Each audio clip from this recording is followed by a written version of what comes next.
And thanks for joining me with Tuesday with Terry. I'm Terry Fleming with Coldwell Banker Hedges in Cedar Rapids, Iowa here. And what we're going to talk about tonight is the buyer's purchase contract. So if you're a buyer out there, this is going to be a great video for you. We're just going to go over some of the things, the key points in the contract, and give you a good sense of what's going on before we actually get to the point where we have to write the contract. So if you guys have any questions or comments tonight, please leave them down below and I will get back to them after the show. If you want to personally message me, go ahead and do that as well, and I will get you after the show as well. So let's dive in here, you guys. The actual buyer's purchase contract is 4 pages long, and what I want to point out is it is a legal document, okay? So what is in here is binding, and both parties have to abide by what's going on in here. So let's start with the first page.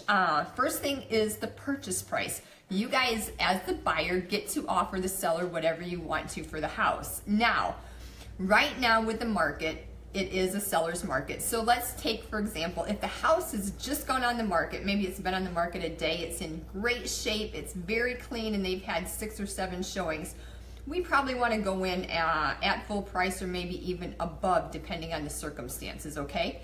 Now, on the flip side, if the house has been on the market for 2 or 3 months, it needs a little TLC, yeah, we can definitely go in lower and see where the sellers come back to us at. So each situation is different, and with the situation is what we'll put down as the offer price, all right? So once we have the offer price, the next thing what we're gonna look for is the earnest money. Now what earnest money is it's just a deposit that you're putting down, and you're letting the sellers know that you are serious about the house. So what happens is it goes and it sits in an account, and at closing, you're either gonna get that money back, or it's going to be put toward your down payment, okay? So earnest money is just telling the seller that yes, I'm serious about the house, and at closing is going to be put toward your down payment. Now, here's the thing. If you guys break the contract, the sellers get to keep that earnest money. So if you put $1,000 down as earnest money and you say, you know what, I don't want this house, and you walk away, the sellers do get to keep that money, all right?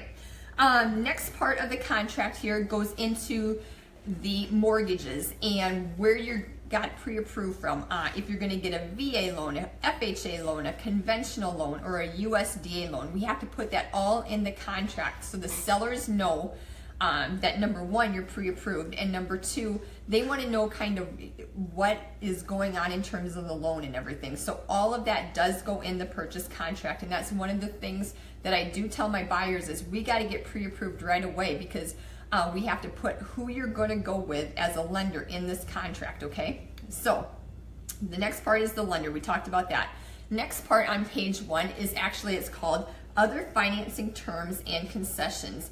And this is where we want to ask the seller for closing costs. So in this day and age around here, it's very common for the sellers to pay closing costs. And typically, if we ask for about $2,000, that's going to cover most lenders' closing costs, all right? The closing costs basically consist of, and if you have a loan origination fees, if there's any attorney fees in there, random things, it might have an appraisal in there, it might have the fee for pulling your credit report. So if you guys want to, and many buyers do, we ask the sellers to pay for that so you do not have to pay for it out of pocket, and that's where we put it at in the contract, okay? So moving on to the second page here, closing date. As a buyer, you get to pick the closing date. So typically, if you are doing a conventional loan, a lot of local lenders here in town can get your loan closed in 30 to 35 days. If you are doing a VA loan, an FHA loan, or a USDA loan, those typically take about 40 days to close, but you essentially get to pick the closing date. So if 1 week you're going to be off on vacation, no big deal, we'll just close the following week. So you get to pick that date, and we actually put that in the contract, okay? So closing, possession, all goes in there. The second half of page 2 of the contract deals with inspections. And if you are going to buy a house in town, there's 3 types of inspections that you can do. There's the whole house inspection, there's a radon test, and also a termite inspection. And probably in a couple weeks, I'm going to devote one whole video to talk about these inspections because we can get into some depth with these topics here, but tonight I just want to touch on it. If you do want to do any of the inspections, we do have to put it in the contract so the seller knows it's in there, okay? Just FYI, a home inspection costs anywhere from $300 to $400. Radon test costs about $120, and the termite these days are running about $70.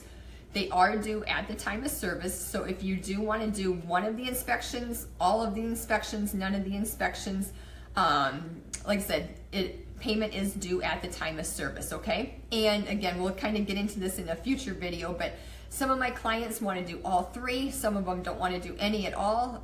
You can kind of pick and choose which ones you want to do, all right? So that's page 2 of the purchase contract. Moving on to page 3 here, you guys. The next part deals with tax proration. And again, this is a video in and of itself, but to kind of sum it up, here in Iowa, we pay property taxes in arrears. So essentially, we are paying our property taxes about a year to a year and a half behind. So we are going to ask the sellers to bring all of those property taxes up to date. So at closing, you as a buyer are going to get a tax proration. So depending on how much the property taxes are for the home, you're going to get anywhere from probably $1,000. You could get $4,000, $5,000, $6,000 depending on the time of year and how much the property taxes are. So when you're buying a house, it's a really nice thing. You kind of get a little gift there, but you got to keep in the back of your mind when you go to sell the house, you have to pay the next buyers that tax proration, all right? So next section deals with a home warranty. And again, as a buyer, we can ask the sellers to pay for a home warranty. A home warranty is typically good for 1 year. It costs about $400 to $500, but that warranty is going to cover things like your air conditioner, your furnace, your water heater, some electrical things. It's going to cover items that your typical homeowner's insurance does not cover. So again, depending on the situation, it might be a good idea to ask that seller to pay for a home warranty for you. All right? The rest of page 3 here, you guys, is a bunch of legal jargon. And on a one-on-one basis, and when we're going over the contract, we'll definitely go over some of that. I don't want to really dive into it tonight, but again, a lot of legal terms and things to finish up page 3. All right? Last page here, page 4. One of the things it talks about is mediation.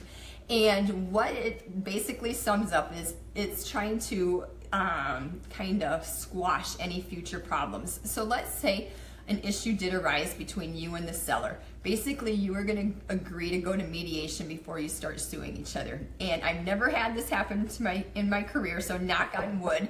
I pray that it doesn't happen to any of my clients. But if something were to come up where we couldn't come to a resolution with the seller, we would agree to go to mediation before we start suing each other. So that's what that means. It's in there to protect both the buyers and the sellers.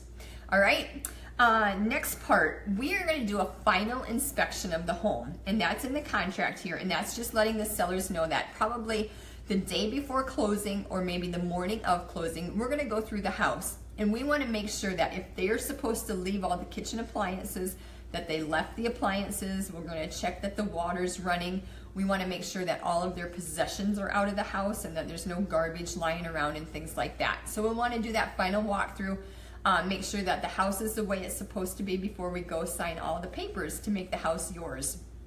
And that is the purchase contract in a nutshell, you guys. So this 5, 6, 7 minute video, hopefully I hit on some of the key points for you to kind of keep in mind when we're going through that whole process.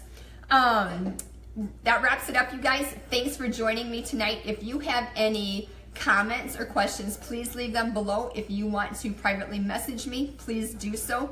My buyer services are free. I would love to help you out, and I look forward to hearing from you. Thanks again for joining me. Good night.